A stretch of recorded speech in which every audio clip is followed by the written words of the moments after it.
another Iowa nursing facility has been investigated by the Iowa Department of Inspections and Appeals. This is after several complaints were filed. The violations cited on the department website related to medication errors, quality of resident care, and also poor staff training and the abuse of residents. KHQA's Mackenzie Laporte joins us now to share one resident's experience from his time at Montrose Health Center.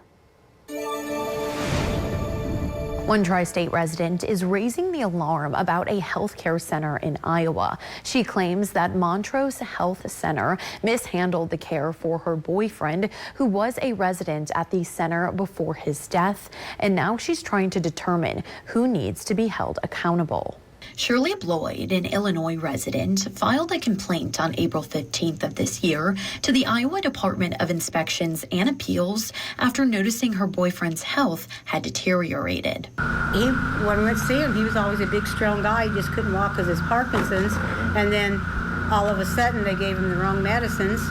And it seems like from then on, he just went downhill. Arthur had been Bloyd's boyfriend for 10 years before his recent passing on May 18th, 2024. Bloyd initially felt safe and comfortable taking him to Montrose Health Center almost a year ago. But after spending time with Arthur at the facility, Bloyd started to raise concern on the quality of care he was receiving. The only reason I put him in there because it used to be a good nursing home years ago, and everybody said how nice it was. The Iowa Department of Inspections and Appeals responded to Bloyd on May 7th by mail, stating that the department investigated the facility from April 15th through the 25th and had found a medication error was confirmed to have occurred, as Bloyd alleged in her complaint. How can they overlook abuse and neglect of their residents there, especially for residents that does not have anybody to speak for themselves? The department's website notes that 9 federal violations and 4 state violations were cited.